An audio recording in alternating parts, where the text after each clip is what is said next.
మనిషి ఆవేదనకు స్వరం విచ్చి సమస్యలు తీర్చేటువంటి జనసేనాని జననేత ఉప ముఖ్యమంత్రి శ్రీ పవన్ కళ్యాణ్ గారి సందేశం.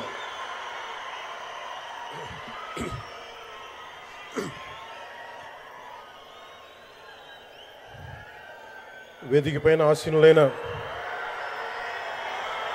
మనందరికీ స్ఫూర్తిదాయకమైన నాయకులు, మన గౌరవ ప్రియతమ భారత ప్రధాని నరేంద్ర మోదీ గారికి 5 కోట్ల ప్రజల తరపున, మనందరి తరపున వారికి మనస్ఫూర్తిగా హృదయ నమస్కారాలు తెలియజేసుకుంటూ స్వాగతం పలుకుతున్నాను. వేదిక పైన ఆసీనులైన గౌరవ రాష్ట్ర గవర్నర్ గారికి, అబ్దుల్ నజీర్ గారికి నా హృదయపూర్వక నమస్కారాలు. రాష్ట్రాన్ని ఒక తరం కాదు, ఒక ఎన్నికలు కాదు, 5 సంవత్సరాలు కదా, ఒక తరం కోసం ఆలోచించే నాయకులు శ్రీ గౌరవ ముఖ్యమంత్రి శ్రీ నారా చంద్రబాబు నాయుడు గారికి హృదయపూర్వక నమస్కారాలు. అలాగే వారి తండ్రి అడుగుజాడల్లో సమర్థవంతంగా తనకిచ్చిన అన్ని శాఖల్ని సమర్థవంతంగా నిర్వహిస్తున్న యువ నాయకులు లోకేష్ గారికి నా హృదయపూర్వక నమస్కారాలు. వేదిక పైన ఆసీనులైన కేంద్ర మంత్రివర్యులందరికీ, సహచర మంత్రివర్గ సభ్యులకి, ఇక్కడికి విచ్చేసిన శాసనసభ్యులందరికీ పేరు పేరు నా హృదయపూర్వక నమస్కారాలు. ఇక్కడికి విచ్చేసిన జనసేన నాయకులకి, తెలుగుదేశం నాయకులకి, భారతీయ జనతా పార్టీ నాయకులకి, ప్రతి ఒక్కరికి పేరు పేరున నా హృదయపూర్వక నమస్కారం. మనకి ప్రధానమంత్రి గారిని ఒకటే ఒక పదంతో పిలుస్తాం, కర్మయోగి.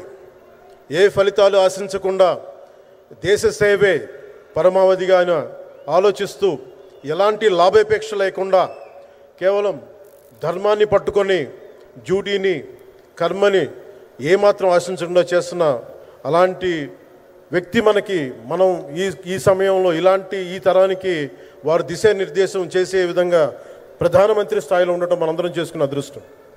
One who performs duty with truth, righteousness and discipline without attachment to results and dedicates action to the protection of those of the motherland attains eternal glory.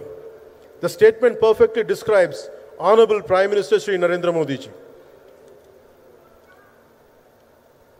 Our Honorable Prime Minister Shri Narendra Modi ji is not just leading a government. ఆయన ప్రభుత్వాన్ని ఒకటే నడపట్లేదు, 2 తరాలని నడుపుతూ ఒక alpha రాబోయే ఇప్పుడు పుట్టిన బిడ్డలకి దిశానిర్దేశం చేస్తున్నారు. అలాంటి మన ఆత్మనిర్భర్ భారత్ ఎవరి మీద ఆధారపడకుండా దేశం తలెత్తి చూసేలాగా మేము సేవకులం కాదు, మేము భాగస్వామ్యం వహిస్తాం. మేము దేశానికి, ప్రపంచానికి దిశానిర్దేశం చేస్తాం. భారత్ అగ్రగామి, అంతేగాని కూర్చోబెట్టి చేతులు మడుచుకొని మేము భయపడతా ఉండే దేశం కాదు. తలెత్తుకొని పొగరగా, ఒక దేశపు జెండా ఎంత పొగరుగా ఉంటుందో అంత పొగరుతోటి భారతదేశాన్ని ప్రపంచ పటంలో నిలబెట్టిన మోదీ గారు మనకి ఈ రోజున ఈ కార్యక్రమానికి విచ్చేసి, ప్రత్యేకించి మొన్న గూగుల్ వచ్చింది, అలాగే ఈ రోజున ముఖ్యంగా దాదాపు 13,000 కోట్ల పైచిలుకుతోటి ఈ రోజున మనకి పెట్టుబడులు వస్తూ ఉన్నాయి. దాంట్లో ప్రత్యేకించి ఉరవకంలో 4,000 కోట్ల రూపాయలు పెట్టుబడి మనకి.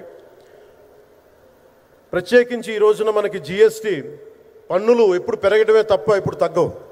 అలాంటి పన్నుల భారాన్ని మనకి మోదీ గారు వచ్చాక దాదాపు ప్రతి కుటుంబానికి సంవత్సరానికి, ఇందాక సోదరు లోకేష్ గారు చెప్పినట్టుగా, ఒక 20,000 రూపాయలు ఆదా చేసుకునే అవకాశం కలుగుతుంది.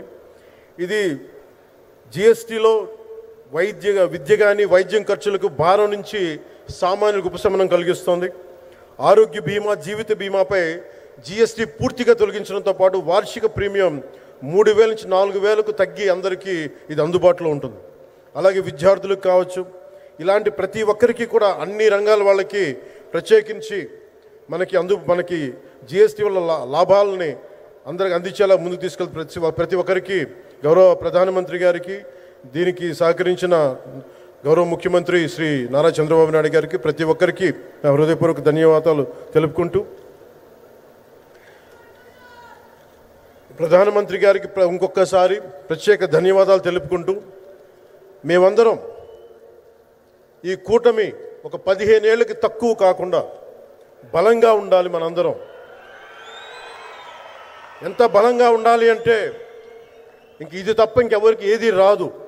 ఇబ్బందులున్నా ఉన్నా తట్టుకొని నిలబడి ఎందుకంటే ఈ రోజున ప్రధానమంత్రి గారు మనకు వచ్చి అండగా ఉన్నారంటే ఈ పెట్టుబడులను కానీ ఈ నమ్మకాన్ని కానీ ఎట్టి మాత్రం సడలించకుండా మేము ముందుకెళ్తామని మీ అందరికీ తెలియజేసుకుంటూ అందరం సమిష్టిగా పనిచేస్తాం. ప్రధానమంత్రి గారి నాయకత్వంలో గౌరవ ముఖ్యమంత్రి నారా చంద్రబాబు నాయుడు గారి స్ఫూర్తితోటి ఆ నాయకత్వంతో ముందుకెళ్తాం. మేమందరం మీ ఆకాంక్షల్ని వచ్చే తరం ఆకాంక్షల్ని ముందుకు తీసుకెళ్తామని తెలియజేసుకుంటూ సెలవు తీసుకున్నాను. జై భారత్, జై హింద్.